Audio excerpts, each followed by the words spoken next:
यहाँहरुलाई स्वागत छ यस च्यानलमा।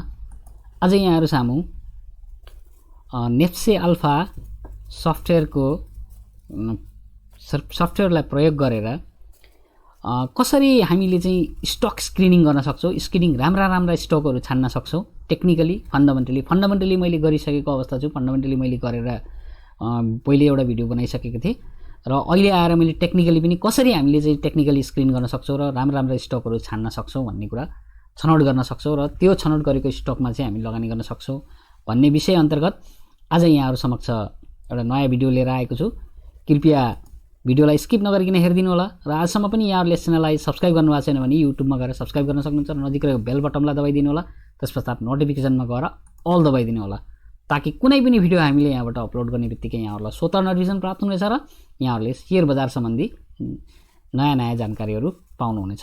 यसैगरी आगामी दिनहरुमा के कस्तो भिडियोहरु हेर्न रुचाउनुहुन्छ कृपया कमेन्ट गरेर बताइदिनु होला। हामी यहाँहरुको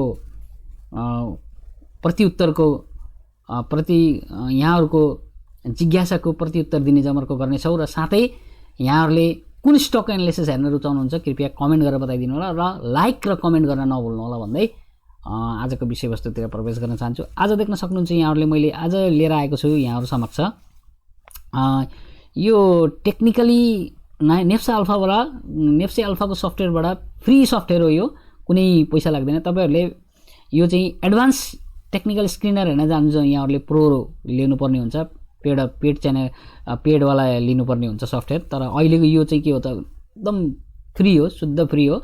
यो फ्रीबाट चाहिँ तपाईले कसरी चाहिँ यहाँहरुले चाहिँ स्टकहरु चाहिँ छनौट गर्न सक्नुहुन्छ त्यस विषयमा मात्रै फोकस गरेर आजको भिडियो लिएर आएको छु है।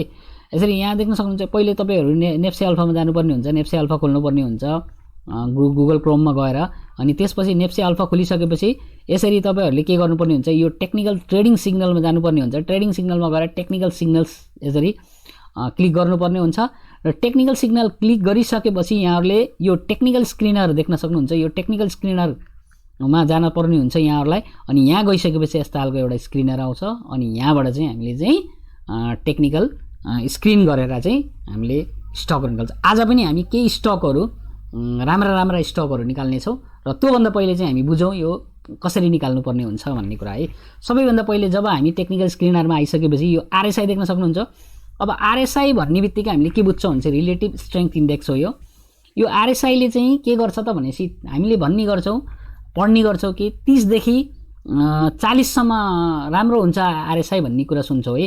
तर वास्तविक कुरा हामीले त्यो चाहिँ आरएसआई भन्नेको कुरा के हुन्छ 50 देखि माथि पनि राम्रै हुन्छ, तर मार्केटको अनुसार हुन्छ। बुल मार्केट हो कि बियर मार्केट हो त्यो अनुसारले चाहिँ हामीले बुझ्नुपर्ने हुन्छ। तर आरएसआई भनेको वास्तविक कुरा गर्ने हुने 30 मा आयो भने चाहिँ ओभरसोल्ड भएको बुझ्छौं र 70 भन्दा 60 भन्दा माथि 70 भन्दा माथि गएको चाहिँ ओभरबोट भएको बुझ्छौं है। त्यसकारणले गर्दाखेरि पनि हामीले चाहिँ यो कसरी एनालिसिस गर्नुपर्छ हेरौं। सबभन्दा पहिले हामी आरएसआई 30 देखि मुनिका केही स्टकहरु रोजौं। हामीले यहाँ देख्न सक्दैनौं अहिलेको बुल मार्केट रहेको कारणले गर्दा बुल मार्केटमा यति 30 सम्मको स्टक हामीले पाउन मुस्किलै छ। 70 देखि 100 को स्टक रोजौं। 70 देखि 100 रोज्दाखेरि यसरी देख्न सक्नुहुन्छ यहाँहरु समक्ष यो तीनटा स्टक आइसकेको छ, पीएचसीएल, एसबीआई, एसएमएचएल है। यो यसरी स्टक आइसकेको छ 70 रोज्दाखेरि। अरु पनि देख्न सक्नुहुन्छ यो 30 देखि 70 रोजौं अझै धेरै आउँछ। यहाँ देख्नुहुन्छ 241 वटा स्टकहरु आइसकेको छ यहाँहरु समक्ष। त्यसकारणले गर्दाखेरि हामीले चाहिँ सकेसम्म आरएसआई हामीले चाहिँ ओभरसोल्ड भएको बेलामा नै लिनुपर्ने हुन्छ। सकेसम्म 30 देखि 40 चाहिँ हाम्रो राम्रो रहन्छ। यसरी चाहिँ हामीले एउटा आरएसआई बाट निकाल्यौ भने अर्को कुरा एमएससीडी बाट पनि हेरौं। एमएससीडी यहाँहरुलाई मैले पहिले पनि मैले बताइरहेको थिएँ। एमएससीडी भनेको के हो त, अप भनेको चाहिँ त्यो बुलिश क्रसओभर गर्नु हो हैन, डाउन भनेको चाहिँ हामीले के हो त, डाउन भनेको चाहिँ बियरिश क्रसओभर गर्नु हो। त्यसकारणले गर्दा अप भएका स्टकहरु हामी के रोज्छौं, अप भएको मध्येमा यसरी हामीले यिनी सबै स्टकहरु आइसकेको अवस्था देख्छ। 162 वटा स्टक आएको छ अपमा। अब यही कुरालाई अप र डाउन कुरालाई चाहिँ मैले यहाँ चार्टबाट पनि बताउन चाहे। जस्तो कि यो एनआईसी एसियाको यो चार्ट खुलिएको छ, यसमा चाहिँ म तपाईलाई यो कुनमा रहेको छ त एमएससीडी बाट चाहिँ गरेर देखाउँछु। एमएससीडी बाट चाहिँ यसरी एमएससीडी को इन्डिकेटर लगाउँछौं भने हामी यहाँ देख्न सक्नुहुन्छ एमएससीडी बाट यसले के गरेको छ त डाउनतिर गरेको छ, यो सिग्नलले डाउनतिर गएको छ भने चाहिँ यो बेरिस क्रसओभर गरेको छ। त्यसकारणले गर्दा डाउनतिर भनेको यो बेरिस क्रसओभर हो, अनि अप भनेको चाहिँ के हो त, यो बुलिस क्रसओभर। त्यसकारणले गर्दा सकेसम्म हामीले अप भएका स्टकहरू लिनुपर्ने हुन्छ र अप भएका स्टकहरू मध्येमा यतिवटा स्टक अहिले आइसकेको छ, 162 वटा स्टक आएको छ। एमएससीडीबाट हेर्छौँ भने, एमएससीडी र सिग्नल लाइनको कुरा गर्छौँ भने, त्यसै गरी अर्को रहेको छ यो 200 दिनको moving average, simple moving average पनि भन्छौँ हामीले।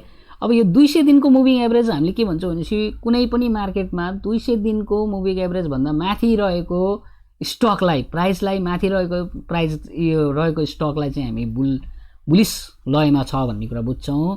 त्योभन्दा तल भएकोलाई चाहिँ हामीले के बुझ्छौँ, बिलो भनेर बुझ्छौँ। त्यो चाहिँ हामीले के छ त बियरिस मार्केटमा रहेका छन् भनेर बुझ्छौँ। सबभन्दा पहिले हामीले बियरिस मार्केटमा रहेका स्टकहरू हेर्यौँ। यहाँ 16वटा स्टक अहिले बुल मार्केटमा पनि बियरमा रहेका छन्। यहाँ देख्न सक्नुहुन्छ अत्याधिक मात्रामा घटेको छ। एनआइसिजी यिनी स्टकहरू चाहिँ, यिनी सबै स्टकहरू चाहिँ के गरेका छन् त अहिलेसम्म लगभग तलै रहेका छन् भन्ने कुरा हामीले बुझ्छौँ। 200 दिनको सिम्पल मुभिङ एभरेज भन्दा तल रहेका छन् है।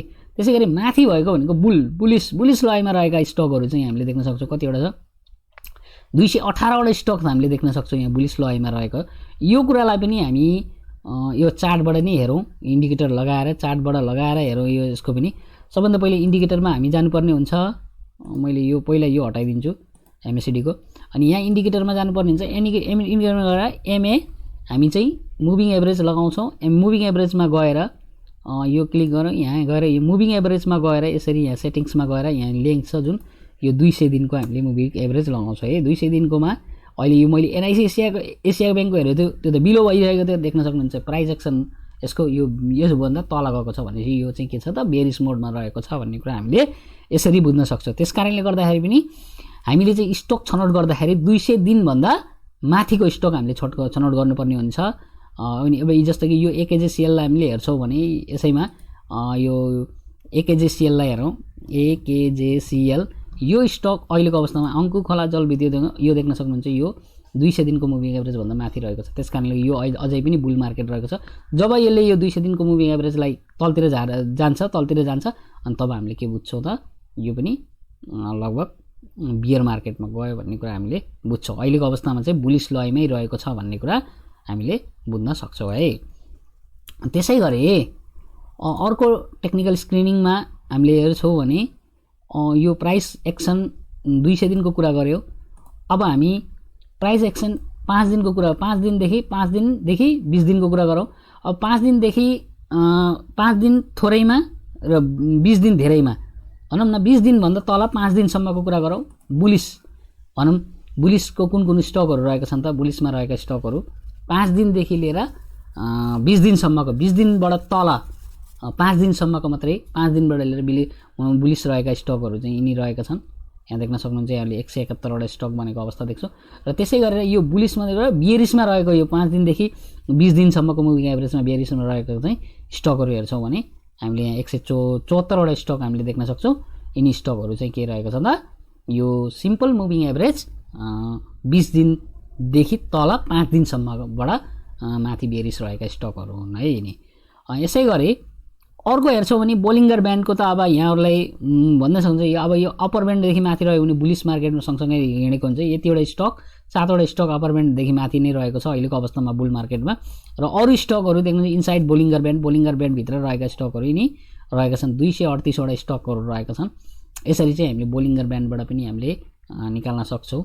सकेसम्म बोलिङ्गर ब्यान्डबाट हामीले हेर्छौँ भने मिडल ब्यान्डबाट लिएर मिडल ब्यान्डदेखि अप्पर ब्यान्डदेखि तल मिडल ब्यान्डदेखि माथि ती रहेका स्टकहरू हामीले छान्नुपर्ने हुन्छ। जस्तै कि यहाँ पनि दिएको छ होला सायद, यहाँ एलटिपी between upper band and middle band भनेपछि प्राइस जुन चाहिँ मिडल लाइन र अप्पर ब्यान्डदेखि के हुन्छ त बिचमा होइन, मिडल लाइन।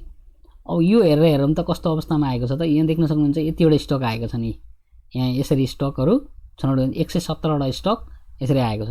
अब यस्तै एलटिपी between middle line and lower ब्यान्डदेखि तल र त्यसकोमा हामी हेर्छौँ भने 121वटा आएको छ। भनेपछि हामीले चाहिँ के बुझ्नुपर्ने हुन्छ त, हामीले बोलिङ्गर ब्यान्डबाट हेर्छौँ भने मिडल ब्यान्डदेखि र अप्पर ब्यान्डदेखिको चाहिँ ठ्याक्कै बिचमा रहेको स्टकहरू सकेसम्म चोइस गर्नुपर्ने हुन्छ। त्यो हामीलाई राम्रो हुन्छ भन्ने कुरा। अब स्टोकेस्टिक आरएसआईको कुरा नगरौँ हामी, किनभने स्टोकेस्टिक आरए फास्ट स्टाइल हो, यो पनि त्यो आरएसआई जस्तै हो। आरएसआईको जति हामीले लिन्छौँ 70 देखि 100 को, यसको पनि 70 देखि 100 मा यति स्टकहरू आउँछन्। फेरि पनि यहाँहरूले लिन इच्छा भएको खण्डमा लिन सक्नुहुन्छ। यो फर्स्ट आरएसआई हो। हामी अर्को प्राइस एक्सन 20 दिनको सिम्पल मुभिङ एभरेजको हेरौँ है। 20 दिनभन्दा माथिका स्टकहरू पहिला हेरौँ कुन कुन रहेको छन् त। 20 दिनभन्दा माथि 123 वटा स्टक रहेका छन्। 20 दिनभन्दा माथि यसरी हेर्छौँ भने 123 वटा स्टक रहेका छन्। र 20 दिनदेखि मुनिका स्टकहरू कुन कुन रहेका छन् त। 20 दिनदेखि 122 वटा स्टक रहेको छ भनेपछि 122 वटा 20 दिनदेखि मुनि रहेका छन् है यिनी स्टकहरू। त्यसै गरी यो पनि रह्यो 5। अब 50 दिनको पनि हेरौँ। 50 दिनको मुभिङ एभरेज भनेको अब यो पनि कुन, अब 50 दिनको मुभिङ एभरेज भन्दा तल प्राइस तल भएका स्टकहरू जुन बुलिसमा छन् तिनी स्टकहरू चाहिँ यिनी रहेका छन् भने, अनि 50 दिनभन्दा मुनिका स्टकहरू जुन बियरिसमा रहेका छन् भनेपछि यिनी 198 वटा स्टकहरू रहेका छन् भन्ने कुरा यसरी चाहिँ तपाईँहरूले स्टक स्क्रिन गर्न सक्नुहुन्छ। अनि त्यसै गरी अर्को रहेको छ यो एमएफआई पनि हेर्नुहुन्छ नि मुभिङ एभरेज। यो पनि तपाईँले सेम त्यही हामी मुभिङ एभरेज कति हेर्न चाहनुहुन्छ, जस्तो कि अब यहाँहरूले चाहिँ अब आफ्नो ओन रेन्ज पनि लगाउन सक्नुहुन्छ। मैले लगाएँ, मैले एमएफआई धेरैतर मैले चाहिँ एमएफआई हेर्नु पर्दाखेरि चाहिँ होइन, मैले 40 देखि लिएर 50 सम्मको आरे मुभिङ एभरेज हेर्छु। मैले म्याक्सिमममा चाहिँ 50 को हेर्छु। अब यतिमा हेरौँ अहिलेको अवस्थामा कतिवटा स्टक आएको छ त भनेपछि यहाँहरूले चाहिँ कति हेर्नुहुन्छ भन्ने कुरा। अब 40 देखि 50 को स्टक हामीले हेरिन्छ भने यतिवटा स्टक अहिले भर्खरै हामीले मार्केटमा देख्न सक्छौँ। यहाँ देख्न सक्नुहुन्छ 131 वटा स्टक हामीले देख्न सक्छौँ मार्केटमा अहिलेको अवस्थामा। 40 देखि 50 सम्मको MFI moving money flow index भएको इन्डेक्सहरू है। यसरी चाहिँ हामीले चाहिँ आफ्नो पनि छ 70 देखि 100 का पनि रहेका छन्। अब यसरी कुन चोइस गर्नुहुन्छ भन्ने कुरा हो यो। तर हामीले चाहिँ सकेसम्म चाहिँ मुभिङ एभरेज 40 देखि 50 दिनको हामीले छनौट गऱ्यो भने चाहिँ राम्रो होला जस्तो लाग्छ मलाई है। फेरि पनि यहाँहरूले चाहिँ आफ्नो तरिकाले छनौट गर्नु होला, बुझ्नु होला, स्टकको बारेमा धेरै बुझ्नु होला। अनि एलटिपी अब कुन खोज्नुहुन्छ तपाईँले, 500 मुनि 500 तल 500 यो एलटिपी को रहेको छ यो पनि अहिले नहेरौँ। अनि त्यसै गरी 3 मन बिटा। अब यो बिटा भ्यालु भनेको हाई भनेको चाहिँ हाई भोलाटिलिटी भएको स्टकहरू, जस्तो कि बिटा भ्यालु भनेको चाहिँ के हो भनेपछि नेप्से भन्दा धेरै दिएको, नेप्से भन्दा बढी रिटर्न्स दिएको स्टकहरूलाई चाहिँ हामीले 3 मन्थ्स बिटा भ्यालु भन्छौँ। यो एबभमा हेऱ्यो भने चाहिँ यतिवटा स्टक आएका छन् 110 वटा। त्यसै गरी नेप्से भन्दा तल बिलो भनेपछि यहाँ यतिमा देख्छौँ भने 135 वटा हामीले देख्छौँ है स्टकहरू। खास भन्यो भने 3 मन्थ्स बिटा भन्छौँ। लो हाई बिटा हाई रिक्स, लो बिटा लो रिक्स भन्छ नि। थोरै बिटा भएको थोरै लो हाई बिटा हाई रिक्स, लो अल्फा लो रिक्स, त्यसरी चाहिँ हामीले हाई अल्फा बिटा भनेर बुझ्न सक्छौँ। यो बिटा भ्यालु हो, अल्फा होइन यो। त्यसकारणले गर्दाखेरि अब चाहिँ हामी यो सेक्टर यो सबै सेक्टर चोइस गर्न सक्छौँ। अब चाहिँ हामी केही स्टकहरू चोइस गरौँ एकदम राम्रो इन्डिकेटर लगाएर। सबभन्दा पहिले आरएसआई हामी आफ्नो रेन्ज लगाऊ। आरएसआई हामी लिएर होइन, आरएसआई हामी 35 बाट लिएर हामी 50 सम्मको केही स्टकहरू छनौट गरौँ है आरएसआईबाट है। आरएसआईबाट यतिवटा स्टक आइसकेको छ, यहाँ देख्न सक्नुहुन्छ 172 वटा। अब यसलाई पनि फिल्टर गरौँ अझै। एमएससिडी हामी माथि गएको बुलिस क्रसओभर गरेको चाहियो हामीलाई। 3 स्टकहरू मध्येमा 97 भइसक्यो स्टक यसरी फिल्टर गर्दा। अनि त्यस्तै गरे मुभिङ एभरेज पनि हामीलाई चाहिँ के चाहियो, प्राइस चाहिँ मुभिङ एभरेज भन्दा माथि चाहियो, मुभिङ एबभ चाहियो। यिनी मध्येमा पनि हामीले चाहिँ 82 वटा स्टक रहेको रहेछ यहाँ अहिलेसम्म हामीले पायौँ। अनि त्यसै गरे अब यो 5 डेजको यो 220 डेजको नहेरौँ, 200 डेजको हेरेछौँ भने यिनीहरू हामीले हेर्नुपर्ने हुन्छ। अब बोलिङ्गर ब्यान्डमा पनि हामीले चाहिँ यो अप्पर ब्यान्डमा सँगसँगै हिँडिरहेको स्टकहरू हेरौँ। अप्पर ब्यान्डमा सँगसँगै स्टिक हेर्छौँ भने कुनै पनि छैन अहिलेको अवस्थामा। इनसाइड अब हामीले चाहिँ के लेख्नु पर्यो त भनेपछि इनसाइड बोलिङ्गर ब्यान्डभित्रै रहेको यतिवटा स्टक 35 देखि यति आरएसआई भएको यसरी चाहिँ हामीले फिल्टर गर्दा यतिवटा स्टक पाउँछौँ हामीले। अहिलेसम्म 82 वटा स्टक हामीले पाएका छौँ है। त्यसै गरी अब हामीले अर्को हेरौँ, मनी फ्लो इन्डेक्स पनि हेरौँ। मनी फ्लो इन्डेक्स पनि हामीले चाहिँ 30 देखि 70 को हेरौँ। 30 देखि 70 को हामीले हेर्छौँ भने 75 वटा स्टक आइसक्यो हेर्नुहोस् फिल्टर भएर। यसै गरी अर्को हामी हेरौँ एलटिपी पनि हेरौँ, अझै थोरै पनि हेरौँ। 500 भन्दा मुनि भएका स्टकहरू हेरौँ है, त्यसमा चाहिँ हामीले लगानी गर्नुपर्ने हुन्छ। 31 वटा स्टक 500 भन्दा मुनि भएका र 35 देखि 50 RSI भएको, MACD बुलिस क्रसओभर गरेको, बोलिङ्गर ब्यान्ड भित्रै रहेको, त्यस्तै गरी स्टोकेस्टिक मुनि मनी फ्लो इन्डेक्स 30 देखि 70 भएको र एलटिभी 500 भएका स्टकहरू यतिवटा रहेका छन् हामीले प्युरिफाई गर्दाखेरि। अब यिनी स्टक मध्येमा चाहिँ 3 मन्थ्स बिटा हामीले हेर्छौँ भने एबभमा लगाइदिउँ, यो बिटा भ्यालु एबभ रहेको, एबभ हेर्छौँ भने 25 वटा स्टक आयो अहिलेसम्म हामीसँग। अब हामी यिनी मध्येमा अरू त केही नहेरौँ, हामी सबैभन्दा पहिले हामी सेक्टर पनि हेरौँ। सेक्टरमा चाहिँ हामी कमर्सियल ब्याङ्कमा हेरौँ। कमर्सियल ब्याङ्कमा चाहिँ यिनी मध्येमा एनआइएमबी मात्रै रहेको छ, यो प्योर फिल्टर गर्दाखेरि एनआइएमबी मात्रै पाएका छौँ हामीले एउटा स्टक। कमर्सियल ब्याङ्क पाएका छौँ भनेपछि अब डेभलपमेन्ट ब्याङ्कबाट हेर्छौँ भने 3टा स्टक हामीले देख्न सक्छौँ यसबाट। त्यसै गरी हामी हाइड्रो पावरबाट हेर्छौँ भने कतिवटा स्टक रहेको छ त, हाइड्रो पावरबाट हामी हेर्छौँ भने यसरी चाहिँ हामीले कतिवटा स्टक भेट्यो त, 20 वटा स्टक चाहिँ हामीले हाइड्रो पावरबाट भेट्न सक्छौँ। यस्तै गरी यहाँहरूले पनि यो नेप्से अल्फाको फ्री सफ्टवेयरबाट नेप्से अल्फाबाट यहाँहरूले चाहिँ यसरी फ्री स्टक चोइस गरेर अहिलेको अवस्थामा चाहिँ लगानी गर्न सक्छ। अहिले मैले 10 वटा स्टक पाएको छु, 20 वटा स्टक पाएको छु लगानी गर्नका निमित्त।